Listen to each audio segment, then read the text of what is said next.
Sorry, let me get semi-organized here. Mr. Feller? Thanks, Robert. A couple topics. On the executive order and the President's op-ed this morning, when you look at the timing of this, is the intent here at all to tap into the widespread concern that's voiced by the Tea Party and the business community and Republicans about government intervention and government overreach? No, Ben and to others, this is something that the administration and elements of OMB have been working on for quite some time. And I think it sets out what the President believes should be our very common sense approach, which is to ensure the health, the safety, the security, and the protection of the American people, as well as understanding that we shouldn't do anything that unnecessarily limits our economic growth. That's been our approach. I think if you look at the history, look at things like the rules around fuel mileage standards, I think you make a pretty good case of the administration working with all the stakeholders to improve the situation, to save us, as is mentioned in I think in the op-ed,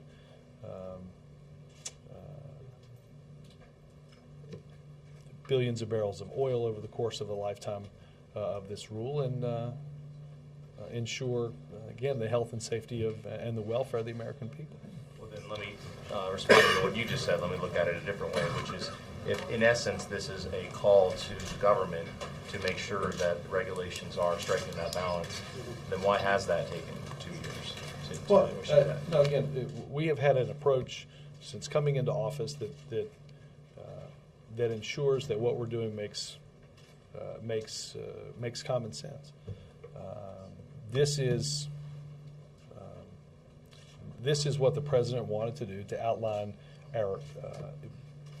and put in writing our approach, to ensure that we look back and make sure that the efforts that we're undertaking and the efforts that have previously been undertaken from the federal government are done so in a way that makes sense, that protects, again, the health and safety of the American people and balances the important need for economic growth.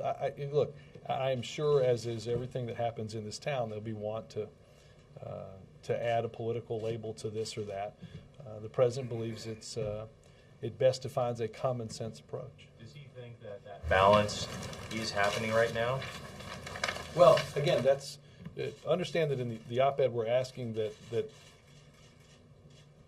there be a process where we look back at what is on the books and ensure that there has been an analysis as to the costs and the benefits given where we are.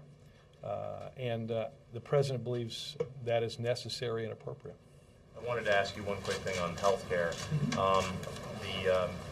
The storyline on the House's effort to repeal the health care law has pretty much from the start concluded that it's not going to go anywhere in the Senate and therefore not become law.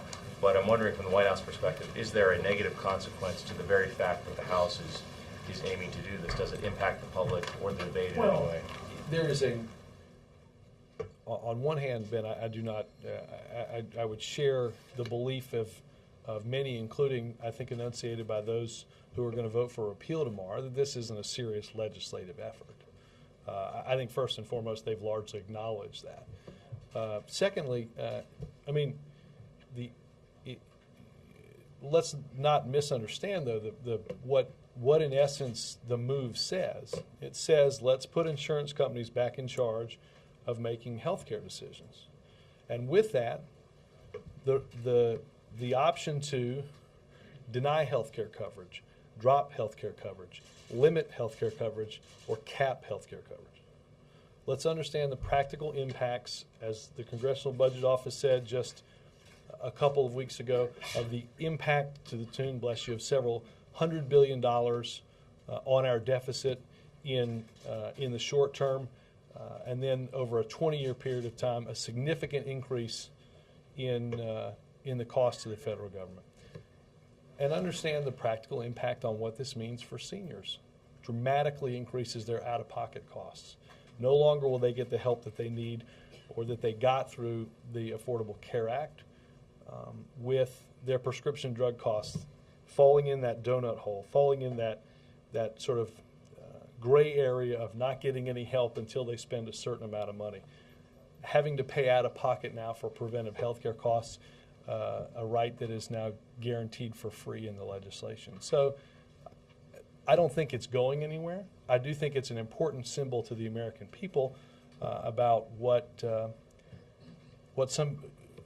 who some people think should be in charge of making healthcare decisions. Not families or patients or doctors, but let's put health insurance companies back in charge, giving them the ability again to drop, deny, limit, or cap your healthcare coverage. And I would point, as I'm sure many of you have read the articles today, the notion that almost 130 million Americans have, according to the Department of Health and Human Services, some medical condition that would either trigger a loss of health insurance coverage or an increase in the amount of money you pay to get that covered. That has real impacts on the American people.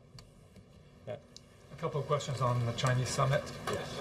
President Hu, in his responses to questions in newspapers over the weekend, suggested that he was resistant to U.S. pressure and advice to let their currency rise as a way of tackling inflation. How confident is the administration that they will get some positive movement from the Chinese on the currency issue? And what kind of friction are you seeing? Well, look, first and foremost, I think this is a relationship that has, as you heard Secretary Geithner and our National Security Advisor Tom Donilon speak about last week, that has certainly generates positive economic benefits for the American people to the tune of $100 billion, soon to pass more than $100 billion in goods and services to China this year. At the same time, we believe more must be done in terms of their currency. Obviously, with inflation, there are some impacts on the real value of the currency. They have taken some limited steps, despite the answers, to revalue their currency. And our belief, as you heard Secretary Geithner in here just Friday say, we believe that more must be done. That is an opinion that is held not just by this country, but by many countries around the world. Okay, and also a lot of big corporate deals are expected to come from the summit.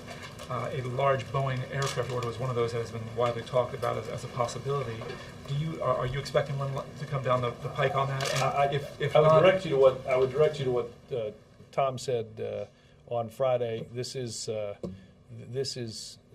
fundamental. This is a little different than our trip to India in the sense that, as I said, the economic relationship that we have with the Chinese is different on a scale with what we do with India, which is why some of the commercial diplomacy around the India trip was so significant. So, look, obviously we continue to believe that American companies produce the best products in the world, and that they have a demand from China. I have not been told of any big deals that will be rolled out tomorrow, but I'm certainly all ears if anything happens. There's some concern in the U.S. aircraft industry that some deals, including specifically the Boeing order, might be held up by political frictions, might be held hostage by political considerations if other areas of progress is not made in other areas in the talks. Is there any truth to that? Well, from our side? No, from the Chinese side. Well, look. We have. I think it's important. Look, we have a relationship, as I said, that yields substantial benefits. At the same time, we have some direct and difficult challenges. Some of those will be discussed. Most of those will be discussed tomorrow. You heard again Secretary Geithner discuss the steps, as you have for many months, on currency that need to take place. The role that the Chinese have to play in that region of the world in dealing with countries like North Korea, just as they have been helpful in dealing with sanctions at the UN on previous actions of North Korea, as well as sanctions around the Islamic Republic of Iran. So there are a whole host of issues and topics that we anticipate that the two leaders will discuss tomorrow before meeting with you guys. Jake? The administration and the president have talked quite a bit about pressing China on its human rights record. Yeah. And Secretary Clinton, in advance of this trip, also said that was going to be a major topic of conversation. Has there been any success in getting them to move on any human rights issues? Well, look, obviously that is a topic of some significance that the two leaders will talk about. President Obama was put out a very forward-leaning statement upon the awarding of the Nobel Peace Prize with Liu Xiaobo on that he should be freed, that he certainly should be freed to go to Oslo and accept his prize. We will continue to have difficult conversations, Jake, but necessary conversations that had to be had with China, and we'll do that again tomorrow. But no actual tangible evidence of success yet. Well, again, I think this is a long road, and whether we're dealing with economic discussions, whether we're dealing with those in the security realm, or whether we're doing those with human rights, I think this is an argument that we have and will continue to make to the Chinese and push them to do better. You said earlier that the effort to repeal health care in the House is not a serious legislative effort. You mean that just because you can't pass the Senate and the President would veto it? I just don't think it's going anywhere. And look, again, I'm quoting some of the many new members of the House that have said this isn't a serious thing. Well, there's a new ABC News Washington Post poll I'm sure you've seen that has some nice news for the President in it, but also in that poll is the fact that the President and Republicans are tied on who you trust to handle health care for the first time ever. The President has gone down 9 points. Mm-hmm. Republicans have gone up 4 points. So whether or not this repeal effort actually has any hope of actually becoming law, which it does not currently, their public relations, they're talking about this issue, has been good for their cause. Except for this, Jake, I think you should be clear that question, though, does not measure repeal. And when asked specifically in other public polls that we've seen repeatedly and recently about repeal, there's a significant number of people, and some of them I presume are Republicans, that do not want to give up the very benefits that I outlined a minute ago, but want to see, maybe they want to see something that's worked on that's improved. That's certainly not measured in a question where you pick A or B. So I think if you break some of that question out, you see that the notion that there is some vast, widespread support for doing away with the Affordable Care Act, raising the deficit, putting insurance companies back in charge. There are a whole host of things that even Republicans don't find suitable or tenable about the effort. I'm not talking about that specifically as much as I'm talking about the fact that Republicans seem to be gaining ground when it comes to the public's support on the issue of health care. And the President is losing ground, not on specifically repeal of health care, but just moving forward on the health care issue. Well, again, I think the question doesn't measure the breadth of opinion, certainly even around the health care issue. Lastly, do you guys have any response to baby Dr. Valier arriving in Haiti? Well, look, obviously, this is an important and a crucial time for the people of Haiti, and we would. Do you mind if I follow? He's been arrested. Haitian officials took him into custody. So, if you want to update her. Thank you. I would mention that any political leader or any former political leader should focus not on him or herself, but on making progress towards a set of important elections and dedicate their time and their energy to the reconstruction of the country. Thank you. On the human rights question, Robert, does China have to make significant steps in addressing that issue before this relationship with the U.S. can really progress in a significant way? Well, then, I think they're probably, again, I think as you heard others talk about, again, as you heard Geithner and Tom Donilon talk about next week, there's a series of baskets, I think as Tom called them, or themes on issues that that will be part of the discussion here tomorrow. Human rights is certainly an important aspect of that.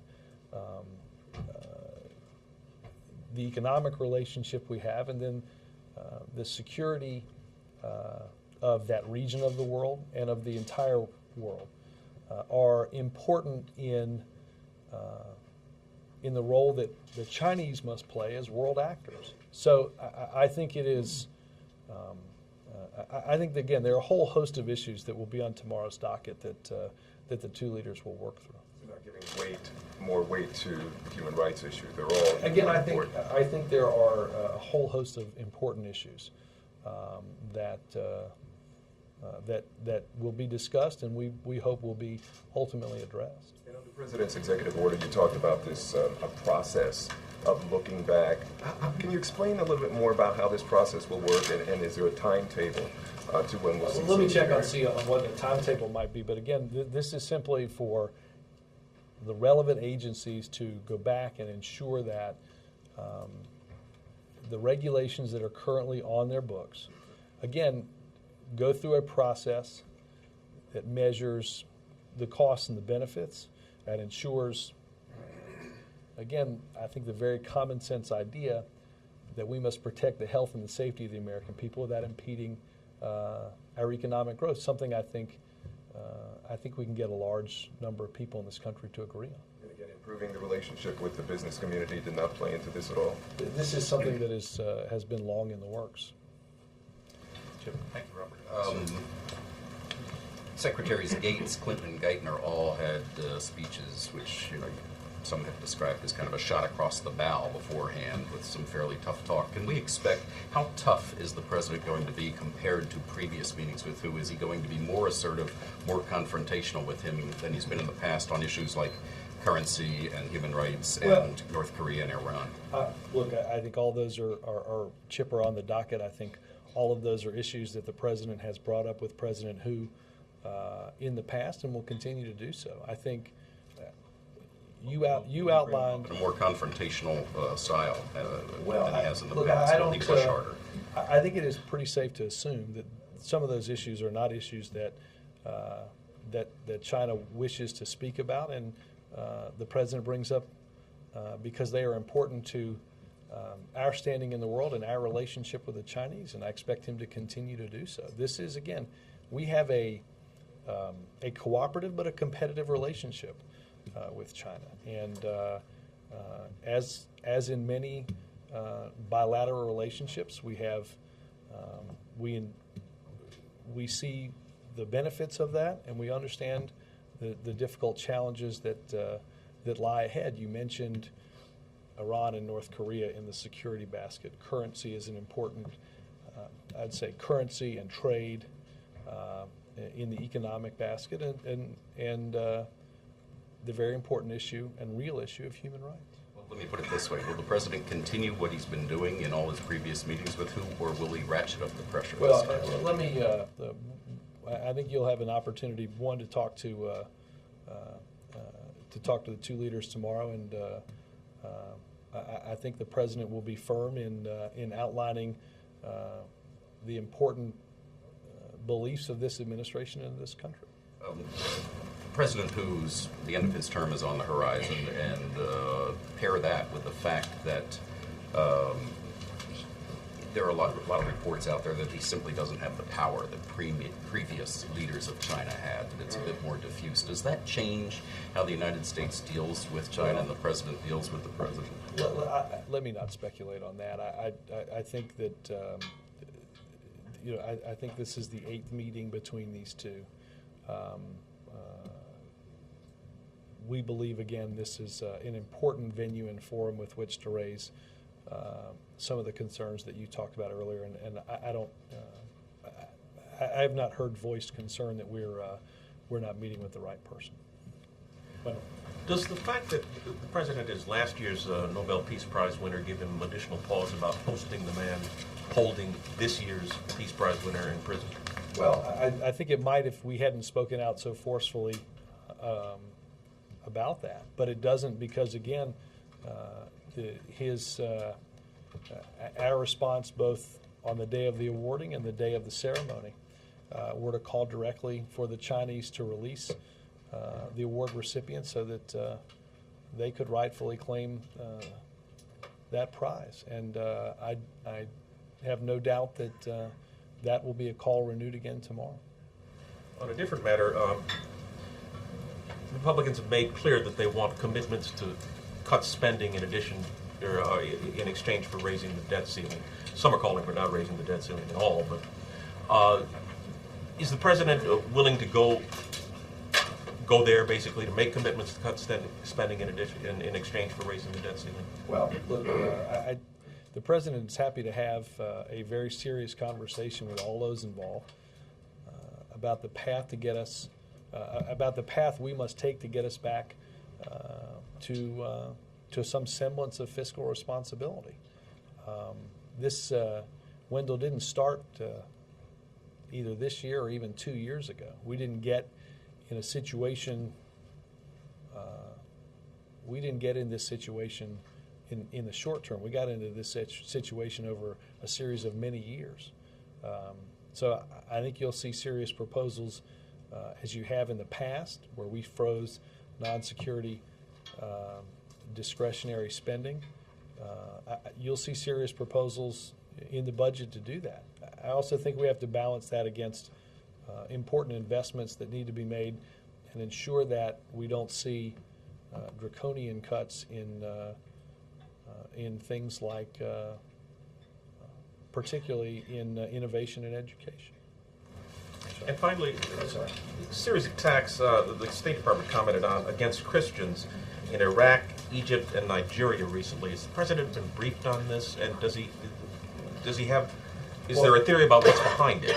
I have not heard an overarching theory. Again, I'd point you to what state has on a number of occasions responded to this, and obviously the series of events that has happened, the president is aware of, and I know both at state and at NSC they're closely monitoring it. Chuck. Why give the platform of a state dinner to the head of a country whose human rights violation, whose human rights record is one that, as a country, we constantly criticize, and it's one thing to have a bilateral relationship, I get that, but sort of was there any pause inside this White about giving them the state dinner platform? No. Look, I'll say this again. I think, and the president had occasion to meet with late last week, again, those that express, as he does, reservations about their human rights record. Again, I think the notion of not being, look, I guess you could take a couple of different tacks. You could either not bring it up, or you could not put yourself in a forum that allows you to discuss them directly with those that are making those decisions. And the president believes that the latter, having that ability to speak directly with them, is important. But the symbolism of the state dinner sort of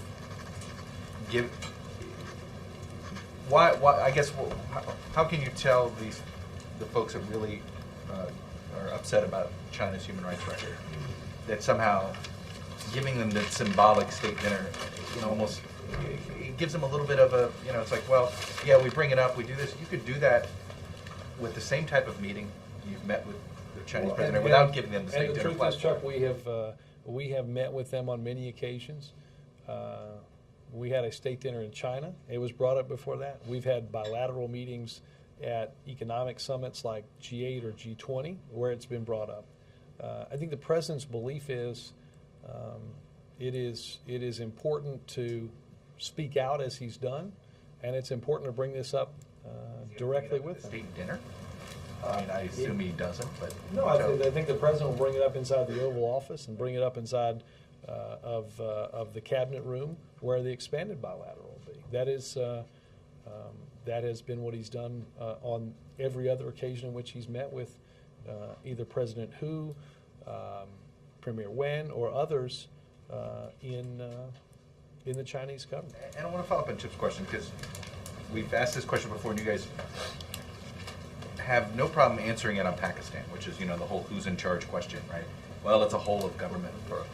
How would you describe sort of the powers when you're asked, when you're given a briefing, when you get a briefing, how is the power structure of China described to you, and could you share that with us? Well,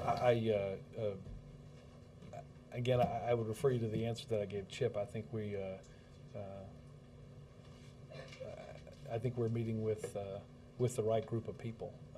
I think it's important to understand that you may have causes and concerns that you take up with a broad array of people.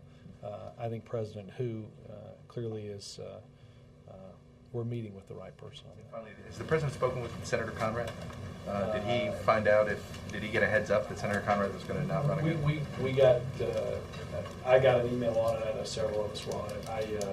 I do not believe he has had an occasion to speak with Senator Conrad yet, but I'll double check on that and see if that has changed.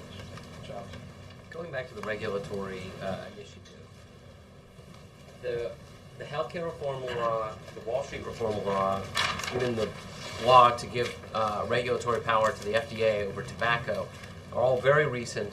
Are they going to be part of the review on cost-benefit analysis?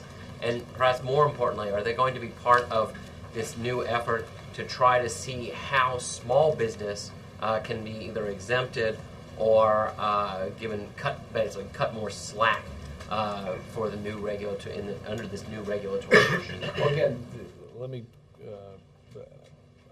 I think that the op-ed outlines areas that the president has directed agencies to look at, either going backwards or going forward, either rules that are on the books or proposed rules. So obviously, some of that, Jonathan, I think some of what hinges on your question is whether or not those rules are in existence, or if they're being promulgated, that the idea of cost and benefit analysis in a way that ensures that common sense rule that I outlined is important. I would point out that small businesses get, for those that will offer health insurance to their workers, a healthy tax cut, and I think that would certainly show up in any analysis that's done of anything going forward. Right. I mean, a lot of these rules, especially in the Wall Street bill, a lot of these rules are being promulgated, and they really will be critical to how this legislation actually comes out. I mean, is the president asking the regulatory agencies to rethink the way they approach these? These are signature issues of the president. The president is demanding, not asking, demanding that as we set forth rules that implement legislation, that we take into account, again, the common sense notion of balancing the safety and security and the health of the American people with whether or not that makes sense or drags on our economic growth. But again, that's what the president expected us to be doing. That's what the president expects as we move forward with any rules. Do these make common sense? I will say that, Jonathan, I think you can point to financial reform as the cure for a massive regulatory failure. I have no doubt that the cost-benefit analysis of what we have gone through and continue to go through over the past 2 years is one that would find both healthcare reform and particularly financial reform on the positive side of that. Mark. Robert, is there a final agenda for tonight's dinner? I do not have one. I think you understand the topics. I think the president believes, as he has done with other leaders throughout the world, that this provides a bit of an informal setting in which to have some of these discussions. The president will be joined by Secretary of State Clinton and National Security Advisor Donnellan, and obviously an array of interpreters. And I think he believes this is an important venue in which to begin making some of the points that we expect to come out over the next couple of days. Will we get a readout? I don't know that we're planning a readout. I think we might have a photo that pops out on this too. Roger. And I'm if sorry. speaking directly to the Chinese Yeah. is the right way to raise issues of concern, why does that policy not apply to Cuba? I'm sorry. Why does the issue of speaking directly to the Well, again, governments we have concerns with I- not apply to Cuba? And look, I think the Cuban government knows many of the steps that it needs to take to make progress over the course of many years that are important and that the American people demand. Obviously, we want to ensure an engagement with the Cuban people, and that's why you saw the president has, over the course of a couple of different times in the administration, taken steps to ensure that that engagement happens directly with the Cuban people without propping up a government that continues, I think in the opinion of many, to fail the Cuban people. Is that what Friday's directives were about? Roger. Sticking with China, there's a meeting with CEOs tomorrow as part of the event. Can you talk a little bit about that? What's on the agenda? What are the goals and about how many CEOs are going to be? I think we'll get a list out to you a little bit either later today or first thing tomorrow. Obviously, as I mentioned, we enjoy economic benefits through the export of being on track to export more than $100 billion in goods and services to China this year. Obviously, it is, as I said, an important economic relationship, and you will see those in business that have an important role to play that helps create jobs right here in America. And, as we talk about trade, as we talk about intellectual property rights, as we talk about currency, all of those are things that this administration, along with American businesses, want to see progress on in China, and that's what will be discussed between CEOs from both countries as well as the two presidents. Is this sort of a breakdown the barriers meeting? Well, I think you'll see important commercial relationships that our CEOs have and want to expand in China that the president believes is important to make a forceful case in front of both those CEOs from China as well as President Hu. And will any of that be open, or There will is there be a readout? there will be a pool spray before that, and I think you'll hear from I know you'll hear from President Obama before. In that pool spray, I don't have the schedule in front of me to indicate whether that is at the top of or at the bottom of that meeting. Just one other thing, back on the regulations announced today. Can you, Robert, can you think of any particular regulations that the administration had in mind that agencies are being ordered to review that have hurt growth? Well, in the again, economy? Can you name an example or two? I think the president talked in there about regulations in the op-ed that lack common sense. I think what he wants us to do, and I'm not going to prejudge that review because I think it's important for that review to happen, that we go back and look at and make sure that the test that the president wants exercised on regulations going forward meets that test on those regulations that are already on the books. I think that's not what the president's asking. It's what the president's demanding, that agencies and departments. Again, I'm not part of the review team, Roger. I'm sure that I have no doubt that review will find regulations that lack and do not fulfill the test that we've outlined. The one outlined in the op-ed. You can put saccharin in your coffee, and the EPA asks you to treat saccharin as a dangerous chemical. A regulation that the EPA dropped last month, which as the president says, if you can put it in your coffee, you probably shouldn't handle it as a dangerous chemical. So I think the question is whether or not regulations that anybody might find burdensome meet a very simple common sense test. All right. On the saccharin example, groups that are skeptical of this executive order today say the amount of money spent on disposing of the hazardous waste saccharin is negligible. And if that's the best example you can come up with, they say it shows that regulation really isn't burdensome, really is useful. Well, all right. I think it's important that the president's outlining an executive order, not the end of a series of agency and department reviews of all those regulations. That's the important test here. I think what's important most of all is that, again, we meet a very important and common sense test, which balances the very important need for health, for safety, and for security of the American people. And we understand, look, go back 20, go back 30 years, go back to the late 1960s when rivers were on fire, when there were very, very few rules that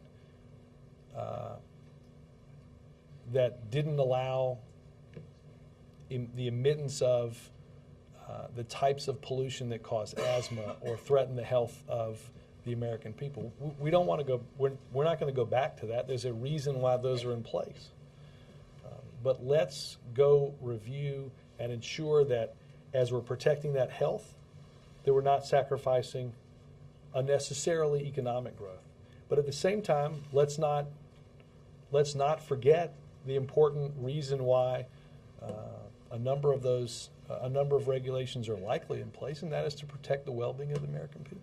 Public health and safety advocates say unless you're giving more money to these agencies, asking them to go back and review all the regulations is taking resources away from mine inspectors, oil rig inspectors, the people who are keeping Americans safe. I don't see why that would be true. Well, if there's a limited pie and you're saying do this thing with the amount of money you had before that you weren't being asked to do before. Well, I think that might by definition indicate a burdensome regulation. If a significant portion, agencies that are doing the if a regulating. significant portion of your money is to go to modeling as to whether what you were doing 20 years ago or 10 years ago or 5 years ago or 2 years ago or 1 year ago takes significantly away from your ability to do that, my guess is that's a pretty darn good place to start. So I don't know if that was an overly simplistic example that was meant in order to elicit a response that didn't have anybody go back and look at what they were saying, but I just don't see how that would normally or logically meet the test of what the president's asking people to do. There's a reception for new members of Congress on Monday that the president will attend. Can you talk about what the intention of that is, what you hope to achieve through that? Look, obviously there are a host of new members, and the president to have an occasion to get to meet them, to have them come here, come to the White House. I think all in a larger effort to hopefully understand not what divides us, but what brings us together. I think the president and the team here look forward to that reception and to meeting new members and finding, again, ways in which we can work together to make progress for the American people. Robert, Yes, again on the state dinner. Presidents have used state dinners in different ways and have had differing approaches to them. President Bush liked to reserve them for very close allies to celebrate strong ties. I wonder if you could talk about President Obama's approach to this particular state dinner and what his reasons are for wanting to honor President Hu with it. And also if you could just address Speaker Boehner's decline of your invitation. Well, on the latter one, I'd point you to, I don't know what their response was in declining the invitation. We have invited, and this goes to previous state dinners, invited leaders from both parties, and we hope that because of their importance of the relationship that they would attend. I don't know why he declined on this occasion. So again, I'd point you to that. Let me check and see what the, considering her stance on I don't have her list in front of me on who's coming. On the first part, look, I think that this is the third state dinner. And I think that two of those three have, in India and now in China, have been in, as you heard Tom talk about last week, the fastest growing region of the world, and one that India enjoys a very personal relationship with the United States, and has through the administrations of President Clinton, President Bush, and now President Obama, all taking important steps in visiting that country. Obviously, whether it is the Secretary of State's first trip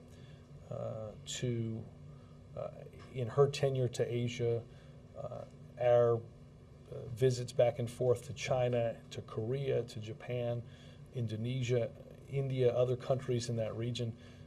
This is a dynamic region of the world, one that is growing faster than any other, and one that needs to have the full engagement of the United States of America. That hasn't always been the case in this region of the world, and given its growth and its dynamism, that is something that our country can't afford. We have been able to, again, in sanctions against North Korea or in sanctions against Iran, place the toughest sanctions on those two respective countries because of our ability to bring a diverse set of countries on the Security Council to an understanding of the importance of those sanctions. And we want to build on the cooperative part of the relationship with China and deal directly with some of those very difficult challenges. Follow-ups. The last time President Hu came here, his arrival ceremony was interrupted by a Falun Gong protester. I'm wondering, are there any extra precautions being taken to prevent this? And well, look, I think in that case, question, but it's escaping me. obviously, I think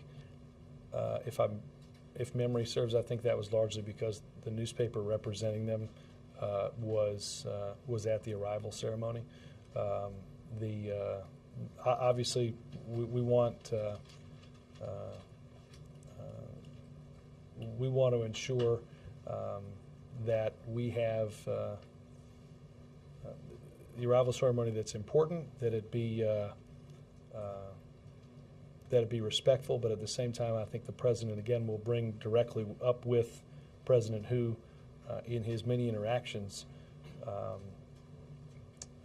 his direct concerns on the issues of human rights. The other question was just, was it incumbent, or did the president feel it was incumbent upon him to have the state dinner because the Chinese gave him a state dinner? Did he have to reciprocate? No, I think this had more to do with what I outlined in the beginning, which is the important place that Asia and this region of the world represent as a growing part of our important foreign policy. Yes, sir. Robert, last week the Justice Department filed a brief with the First Circuit Court of Appeals defending the Defense of Marriage Act against two lawsuits. President Obama has called this law discriminatory and said it should be repealed, but that seems unlikely anytime soon now because given the current makeup of Congress. Is there any consideration in the administration to dropping defense of DOMA in court and declaring the law unconstitutional? Well, we can't declare the law unconstitutional,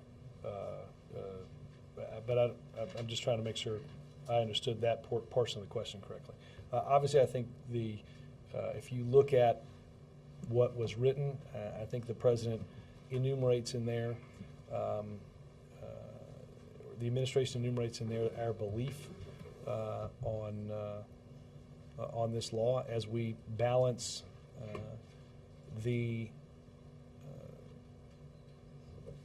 obligation that we have to represent the federal government. The president believes, as you said, that this is a law that should not exist and should be repealed, but we at the same time have to represent the viewpoint of the defendant. Do you still see legislative repeal of DOMA happening during the course of the Obama administration? Well, I think as the president said it, that is, look, given the current makeup of the Congress, that is inordinately challenging. And I think he said so in interviews. And one last question. Are there any regrets about not pushing for DOMA repeal more forcefully when Democrats had control of both chambers of Congress? Look, I think we are enormously proud of and grateful for the progress that we have been able to make.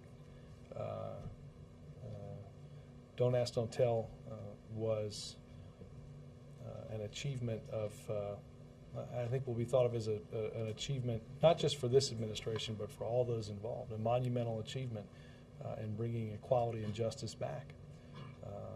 And so I don't think, obviously we didn't get everything we wanted to get done, but we're proud of what we did get done. Yes, ma'am.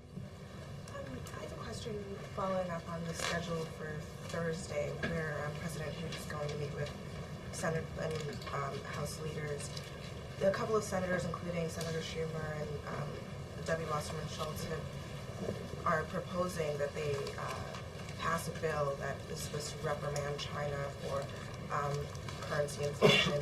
Does the White House have a position on that? Do you guys support that? And is there any coordination between you and Senate leaders as they go into that meeting on Thursday? Well, again, I would point you to those individuals for some discussion on their legislation. I think as it relates to currency, I think you've heard Secretary Geithner and others outline that while they've taken some limited steps, that more has to be done. And that's the message that the president will bring to his meetings. Is the president supportive of the legislative effort by these senators who are members of the Democratic leadership? I think the message that the president will bring to his meetings with President Hu is exactly what others have outlined. Yes, sir. Thank you, Robert. Two brief questions. First, to follow up on Jake's question regarding former President Duvalier's return to Haiti. You said that any former leader coming back should concentrate on human rights and rebuilding in Haiti, correct? Mm-hmm. Does that policy also apply to former Haitian President Jean-Bertrand Aristide? Look, again, I think we are in a period of obviously some uncertainty in Haiti. That current or former political actors and their supporters should be focused on not what is best for them, but what is best for the people of Haiti, and that goes for anybody, either, as I said, in power or formerly in power. That first and foremost, we should be thinking about peace, we should be thinking about prosperity, and we should be thinking about what's in the best interest of the people of Haiti as they continue to deal with, more than a year later, the impacts of a devastating earthquake. So you have no problem, the administration has no problem with Duvalier or Aristide returning if they meet that criteria? Again, it's not for me to divine who travels where on a Haitian passport. Again, it is our strong belief that the test is not a focus on themselves, but a focus on the Haitian people, particularly in a time of uncertainty as we point toward an election. My other question is regarding one of the president's recessed appointments, that of William Boardman, a former official of the Communications Workers of America as the public printer. Now, his appointment came a few months after the president named a former top official of the Service Employees International Union to the NLRB. Does the president consult with some of the presidents of major labor unions before he makes appointments? Sure. Robert, I'm Thank sorry, you, can Robert. you clarification thing one more time? I'm confused. Do you support the government's decision to bring him into custody or not? Or does the I have there, not. That's where I was confused. Yeah, no. I'm sorry. I didn't mean to interrupt. Yeah, mine wasn't. Look, obviously, for somebody to come into the country of Haiti requires a passport for the country of Haiti, and I'm not going to get into that. And I'm not going to get into particularly diplomatic developments that have happened while I'm standing up here. Mine was a broader answer to whether it is Duvalier or anybody else, again, whether in power or out, coming into the country in a time of uncertainty.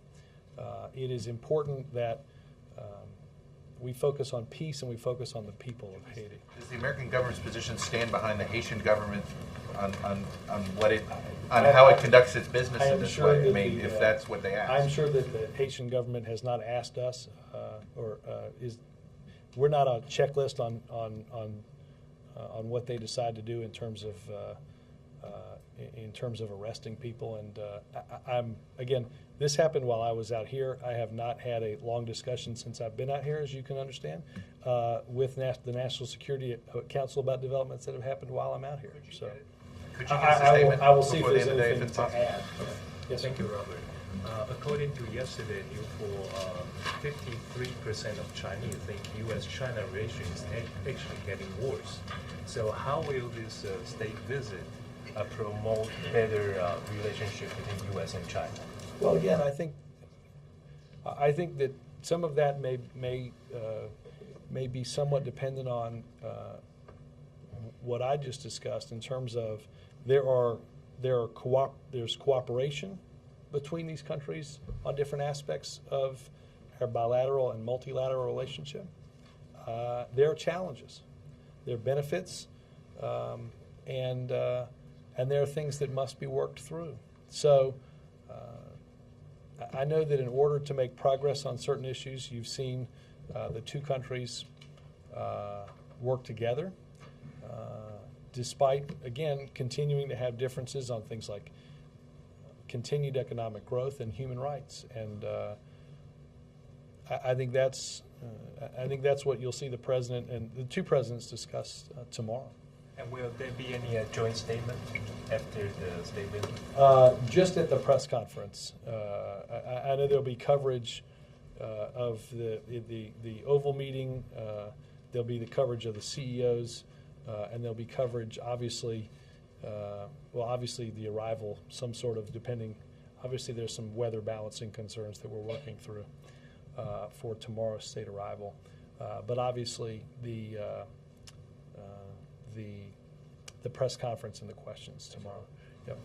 Well, following up on that in terms of a joint statement, shouldn't we expect some form of deliverables for the United States out of this visit, given that the Chinese are getting, the whole formality of the state dinner and all the optics that they desire? I know Tom Donilon sort of steered us away from expecting that on Friday, but if you were looking at the basket, would you say I would that steer you back to what Tom said. That's what I would say, that there's any prospect of announcements of positive developments in any of those baskets, and would one be more likely than another? Look, I think we're hoping for. I think we are hoping for, and I think the president will outline. President Obama will for President Hu, the steps that we believe need to be taken. Whether or not those happen on a deliverable schedule, we have a relationship with countries that isn't simply marked by a visit and a series of deliverables. Our relationship is one, as you heard Secretary Geithner and National Security Advisor Donilon outline, that are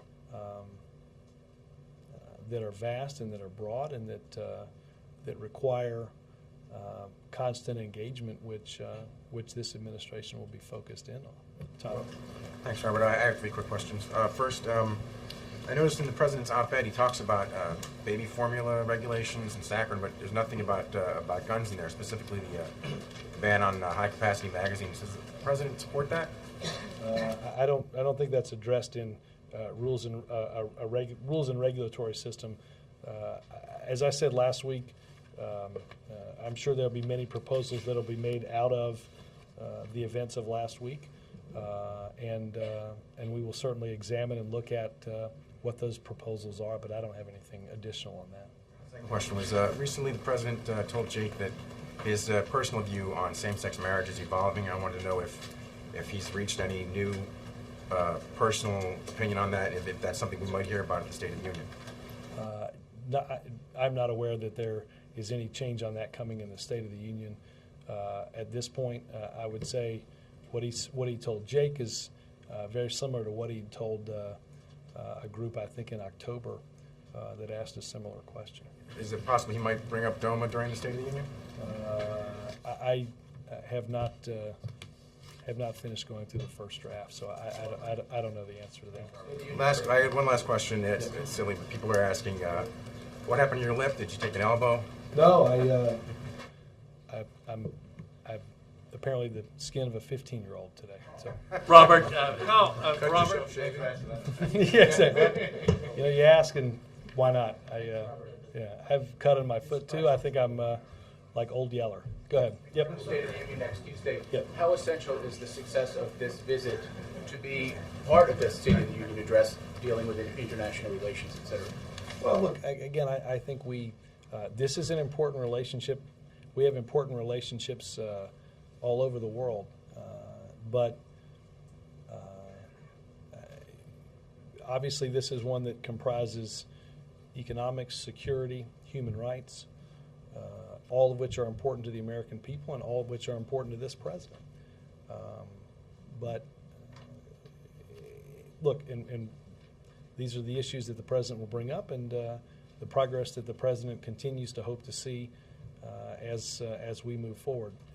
It is, as I was telling Cheryl, this is an important part of our renewed engagement in the world, as you heard Tom say on Friday, and I think we look forward to the visit tomorrow. Thanks, guys. Thank you.